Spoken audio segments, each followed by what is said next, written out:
ವರ್ಷಗಳಿಂದ ನಮ್ಮ ಹಾಲಿನ ಬಿಲ್ ಜಾಸ್ತಿ ಮಾಡಿಲ್ಲ.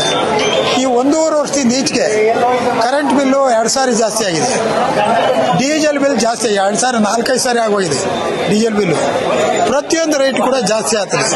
ಇವತ್ತಿನ ಸಹ ನಾವು ಮೇವು ಬೆಳೀತಕ್ಕಂಥ ಮೇವಿಗೆ ರಸಗೊಬ್ಬರಗಳು ಬೇಕು.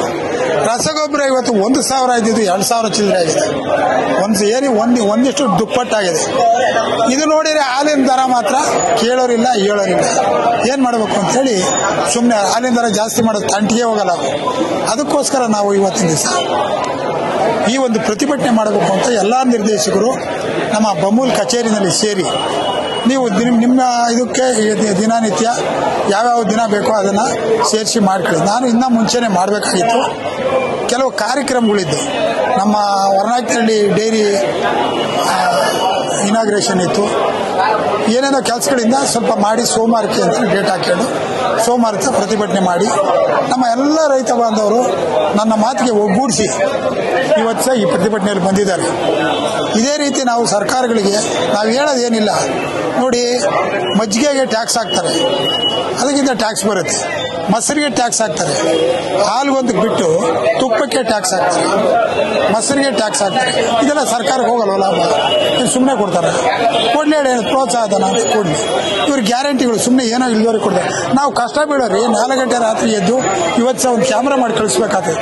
4 ಗಂಟೆ ರಾತ್ರಿ ಎದ್ದು ಅವು ರೊಚ್ಚು ಬೆಳೆದು ಅವ್ಕೆ ಮೈ ತಿಕ್ಕಿ ಕೈ ತಿಕ್ಕಿ ಅವ್ಕೆ ಮೇವಾಗಿ ಸ್ವಲ್ಪ ಏನೋ ಸಮಾಧಾನ ಆಗಲಾರ ಅವತ್ತು ಹಾಲೇ ಕೊಡೋಲ್ಲ. ಒದ್ಬಿಟ್ಟು ಇರೋದನ್ನ ಕಡಿಮೆ ಆಗುತ್ತೆ. ಆ ಥರ ಒಂದು ಮಾಡಿ ಜೀವನ ಮಾಡ್ತಕ್ಕಂಥ ನಾವು ರೈತ ಕುಟುಂಬ. ಯಾಕೆಂದರೆ ನಾನು ದಿನನಿತ್ಯ 4 ಗಂಟೆ ರಾತ್ರಿ ಎದ್ದು ದುಡ್ಡಿಗೆ ಹೋಗ್ತೀನಿ, ಪರಿಶೀಲನೆ ಮಾಡಬೇಕು. ಇಷ್ಟೆಲ್ಲ ಕಷ್ಟ ಬೀಳೋದು ನನಗೆ ಗೊತ್ತದೆ.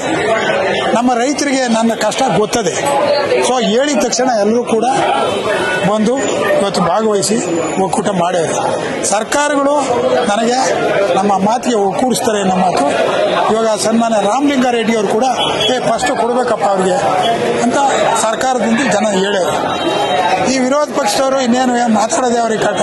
ಈಗ ರೈತರ ಕಷ್ಟ ಏನು? ಈಗ ಬೆಲೆ ಜಾಸ್ತಿ ಮಾಡೋದು ಸರ್ಕಾರಕ್ಕೆ ಹೋಗ್ತದೆ, ಅದು ಸರ್ಕಾರಕ್ಕೆ ಹೋಗಲ್ಲ, ನೇರವಾಗಿ ರೈತರಿಗೆ ಹೋಗ್ತದೆ. ಅದೇನೇನು ಇವರು ಆನೆ ಬೆಲೆ ಜಾಸ್ತಿ ಮಾಡ್ರ, ಈಗ ಅದೇನೇ ಇವಾಗ ಎಣ್ಣೆ ಬೆಲೆ ಜಾಸ್ತಿ ಮಾಡಿದ್ರು, ಡೀಸೆಲ್ ಬೆಲೆ ಜಾಸ್ತಿ ಮಾಡಿದ್ರು, ಅದನ್ನ ಯಾಕೆ ಮಾತಾಡಲ್ಲ?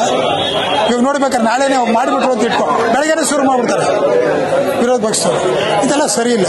ರೈತನ ವಿಚಾರದಲ್ಲಿ ಏನೇ ರೈತನಿಗೆ ಕೊಟ್ಟರು ಯಾವುದೇ ವಿರೋಧ ಪಕ್ಷದವರು ಮಾತಾಡಬಾರ್ದು. ಅದರಿಂದ ಇವತ್ತು ಮನವಿಯನ್ನು ಕೊಟ್ಟಿದ್ದೀವಿ. ಮನವಿ ಸ್ವೀಕಾರ ಮಾಡಿ ಇದ್ರ ಬಗ್ಗೆ ಏನೋ ಕ್ರಮ ಕೊಳ್ಳಿಲ್ಲ ಅಂದರೆ ಇಡೀ ಬೆಂಗಳೂರು ಚಲೋ ಮಾಡಕತ್ತಕ್ಕಂಥ ಕೆಲಸ ನಾವು 14 ತಾಲೂಕಿಂದ ಇಷ್ಟು ಜನ ತಾಂಡೆ ಬೆಂಗಳೂರು ವಿಧಾನಸೌಧಕ್ಕೆ ಮುಚ್ಚಿಗೆ ಆಗತಕ್ಕಂಥ ಮುಂದಿನ ದಿನಗಳಲ್ಲಿ ಮಾಡ್ತೀವಿ ಅಂತೇಳಿ ಇವತ್ತು ಸಹ ಹೇಳ್ತಾ ಇದ್ದೀವಿ.